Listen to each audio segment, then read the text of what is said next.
Susana, tuvimos a una periodista desde Barcelona, Javier Seriani desde California, y ahora tenemos a Sabrina Uccello desde Italia. ¿Nos estás escuchando, Sabrina? Sí, buenas noches. ¿Cómo estás? Decimos precisamente dónde estás. Hola, estoy en Nápoles. En Nápoles. ¿Cómo vivís, cómo te sentís con todo lo terrible que están viviendo? Bueno, obviamente no es fácil vivir estos momentos, no es fácil pensar en el futuro tampoco, porque por lo que estamos viendo el coronavirus es algo que difícilmente controlaremos, a pesar de todas las medidas de seguridad y de salud que uno esté tomando. Así que seguramente lo que nos afecta más no es haber perdido nuestras costumbres, sino no saber cuándo retomaremos la vida de siempre. Sabrina, ¿cómo estás? Nayara te saluda. ¿Es real que apenas se conoció el primer caso de coronavirus en Italia, ahí mismo dijeron que se quedaran adentro y salían, vacacionaban, se iban a visitar a sus familiares?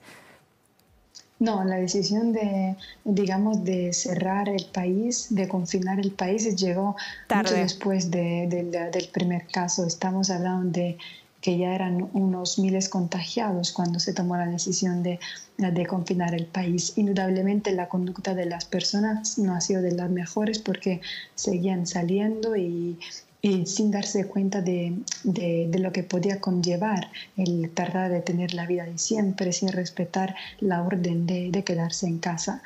Pero bueno, digamos que las consecuencias ya las vieron todos y creo que son la misma un poco en todos los lados del mundo. Terrible, Sabrina, las imágenes que hemos visto acá de esos cajones en esas iglesias con esa cosa tan múltiple, sí, ¿no? Los camiones del ejército. Exactamente, sí. Los camiones del ejército transportando todo eso. Sí, creo que ha sido de las imágenes más impactantes que el coronavirus nos pudiese regalar, porque estamos hablando de fallecimientos que no están justificados, de muertes que no mueren con dignidad, porque son personas que no se despiden de sus familiares, son muertes anónimas y son injustas, porque obviamente son personas que posiblemente ya padecían enfermedades, porque no se muere por coronavirus, sino teniendo también coronavirus. Pero obviamente esto no justifica lo que está pasando y sobre todo demuestra que estamos agotados, ya no tenemos espacio ni en cuidados intensivos ni para darle la justa sepultura a las personas que fallecen. Sabrina, buenas noches, te habla Susana Hola. Rocasalvo. Perdón, pero no se escucha. ¿Vos sos española o sos italiana? No, soy italiana. Sos italiana. ¿Sos de Nápoles? ¿Sos napolitana? Sí, soy napolitana, sí. ¿Sabés por qué te pregunto? Yo amo tu país y todos los años viajo a Italia para conocer y estuve en agosto en Nápoles.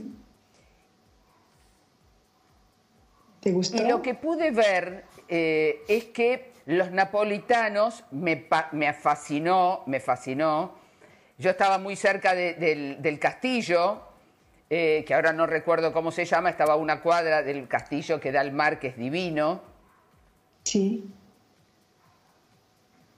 Pero me llamó la atención la personalidad de los napolitanos. Que son fuertes, que son como muy viscerales. Y la pregunta es, ¿vos considerás que hay regiones de Italia donde por una cuestión de personalidad son un poquito más tosudos, no sé si el término se aplica ahí, más cabezaduras de acatar las órdenes? Bueno, primero gracias por los cumplidos. Perdónenme si no soy tan enérgica, pero es muy tarde acá, es la 1:30 de la noche. Y bueno, el tema es que yo creo que las personas en algunos lados se creen un poco superhéroes. o por lo menos piensan que el coronavirus lo pueden evitar simplemente teniendo unos cuidados básicos, o sea, saliendo un poco menos o no tocando las personas o llevando barbija. No funciona así porque el contagio no hace distinción y sobre todo es muy fácil por transmitirse porque el virus se queda también en la superficie de las cosas. Así que por eso mismo es necesario quedarse en casa y sobre todo hay muchísimas personas que son asintomáticas. Eso significa que yo misma podría ser un portador saludable del coronavirus y relacionarme con las demás personas y que en realidad podrían padecerlo por mi culpa y tener consecuencias negativas. Esto seguramente es un tema también, yo no sé si de personalidad, pero llego a pensar que es un tema de inteligencia y de sensibilidad. Sabrina, Bien. ¿cómo crees que va a seguir esto en Italia? ¿Va a seguir increciendo en los próximos días las cifras? Yo creo que el pico todavía no lo logramos. Yo creo que seguramente estamos logrando en números increíbles, increíblemente negativos, pero no sé si esto ahora está para mejorarse o si todavía nos falta algo por ver, porque Italia, sobre todo en el norte, tiene una población también de edad adulta muy avanzada. Eso significa que obviamente es mucho más fácil morirse teniendo esta enfermedad que salir de esa. Hoy llegaron 52 doctores de Cuba, la semana llegaron también de China, así que nos están ayudando por todos lados porque juntos se puede tratar también de estudiar el fenómeno, encontrar una vacuna, pero eso tomará mucho tiempo.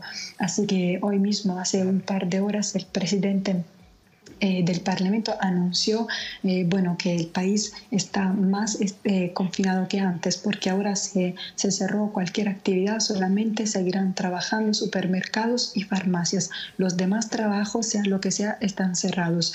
Yo creo que más que eso no pueden hacer. Ahora está en el ciudadano mantener un comportamiento que no haga crecer el problema que estamos viviendo. Sabrina, y en base a las multas, obviamente está yendo al supermercado, ¿cómo es ese mismo respeto para salir a comprar algo? Sí, al comienzo hubo un asalto porque la gente pensó que no podía volver a salir o que tal vez se agotaban los recursos alimentarios, pero siempre el gobierno aclaró que esto nunca va a pasar, que nunca habrá problema en la producción de comida ni nada. Así que digamos que ahora hay más equilibrio, pero obviamente la gente vive con el miedo y también a veces asalta porque prefiere salir una pura vez a la semana. No es tanto el tema de salir digamos, por el miedo, sino por la necesidad de no volver a hacerlo más en la semana para poderse quedar en casa. Sabrina, te queremos agradecer enormemente este panorama que nos has dado de Italia, de Nápoles. Así que gracias, hasta un próximo encuentro así a través de la pantalla. ¿Te parece? Dale, un abrazo grande y buenas noches a todos. Un cariño, gracias por estar ahí. Susana, bueno, qué panorama, ¿no? Le queríamos preguntar a Sí. Carlos, ¿cómo ves todo esto? ¿Cómo va a seguir? Es muy importante lo que dijo, la Sí. gente no muere con dignidad. Claro, Porque repetilo. ella dijo, la gente Sí. no muere con dignidad. Y es No. cierto, porque lo que pasa en Italia es que muchas veces hay gente que no tiene asistencia, no alcanzan los respiradores, no alcanzan los tubos de oxígeno. Y la verdad es que en una situación así de potencial muerte es tremendo morir de esa manera, sin asistencia de oxígeno en un caso de enfermedades respiratorias. Es un sufrimiento que no se pueden imaginar. Dicen que es la peor. No se pueden imaginar. Entonces, es como ahogarse en una pileta, ¿no? Entonces, hay que estar preparado para esto y por eso insisto, repetilo. que hay dos cosas fundamentales o tres cosas fundamentales. Sí. Esta pandemia tenemos dos aliados, el agua y quedarnos adentro de casa. Quedarnos adentro de casa es adentro de casa, todos. Y lo otro es tener muy preparado el sistema de salud porque en pocos días, pocas semanas vamos a necesitar del sistema de salud muy fuerte para atender a los enfermos, sobre todo críticos. Acá se va a acrecentar muchísimo. Yo creo que sí. Carlos, en este día de hoy hubo más casos, Sí. para saber bien cuántos hay en Argentina con test positivo. Sí, hubo 27 en la Ciudad de Buenos Aires y 6 en la provincia de Buenos Aires. Sí, hace un O sea, ratito creo que estamos salió el cerca de informe. los 200. Cerca de los 190 y pico, sí, cerca de los 200 y 4 fallecidos. Vos recién decías que iban a haber más casos, pero esto tiene que ver porque se va a descentralizar lo que es el test. Antes Sí. se hacía acá en el Malbrán y se estuvieron capacitando científicos argentinos en todas las provincias Sí, para sí. que puedan hacer el test y que sea más rápido el contabilizar. Claro, porque el hacer la determinación es una técnica, entonces se capacitaron a personas para que puedan hacer la técnica y creo que van a ser 30 y pico de centros. Hoy el Malbrán está haciendo cerca de 160 determinaciones por día. Pero deben recibir No, hay un montón. cantidades. Un montón. Lo que Claro. pasa es que es muy difícil. En una provincia, por ejemplo, tienen que enviar la muestra al Malbrán. Eso Exacto. tarda días. Sí. Y no se puede esperar días para un resultado en estas condiciones, en Claro. estas características. Entonces, y aparte de eso, hay que empezar a buscar a aquellos que no tienen contacto epidemiológico de viaje, porque ahí vamos a determinar lo que yo sostengo, que es que la circulación viral ya está y la tenemos entre nosotros, ¿no? Gracias, Carlos, No, por gracias a ustedes, acompañarnos por favor. y la claridad con la que nos explicas todo. Me querías dar una recomendación que no me apoya acá. Y otra Lávense cosa. las manos Sí. todo el tiempo, con agua o con alcohol en gel o con agua y jabón alcanza. Ventilen los ambientes. A pesar de estar aislados, estas medidas tienen que persistir. No porque uno está dentro de casa, no tiene que lavarse las manos. Hay que lavarse las Sí. manos, hay que ventilar los ambientes, mantengan la distancia física y por favor estén adentro de su casa. Es lo único que necesitamos. Lo repetimos, quédate en casa. Quédate ¿cierto? en casa. Gracias, doctor.